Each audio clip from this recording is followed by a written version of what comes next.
Metal shares have lost their luster in recent times.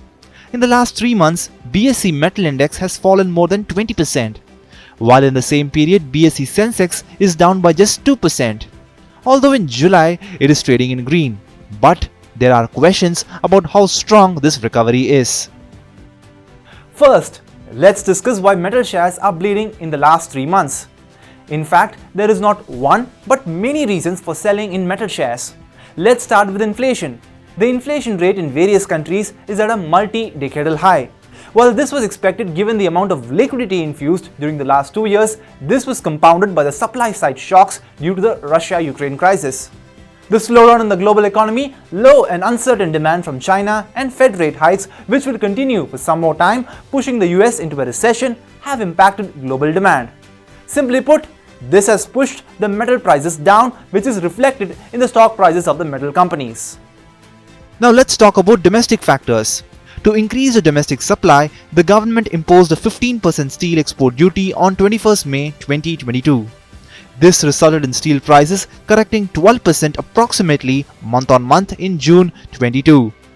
Further, the decline in steel exports due to the imposition of export duty will likely impact sales volumes across the sector even in the first quarter of the financial year 2022-23.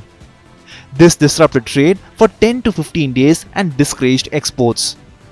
The brokerage house Centrum expects that steel producers to report a decline in EBITDA quarter-on-quarter, primarily due to lower volume and higher coking coal costs. However, the brokerage is positive on the sector in anticipation of demand improvement in China and India post-monsoon and low valuation. Centrum prefers Hindalco, Tata Steel, JSPL and Vedanta in current times. Recently, Tata Steel's results were quite disappointing. For the quarter ending in June, profit is down 12.8% over the year-ago period. But quarter-on-quarter, its EBITDA margin improved to 24%. Due to such positive factors, analysts are recommending buying this stock. Now what should investors do? Metal stocks are fundamentally cyclical in nature. So, during a fall, investors should hold their nerves and wait for the tide to turn.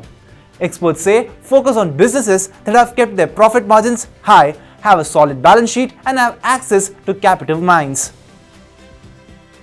Sumit Chanda, founder and CEO Jarvis Invest, says if an investor is still holding a metal stock and probably staring at a loss of almost 20%, then depending on the investor's risk profile and their investment horizon, he suggests buying in dips and averaging out the cost.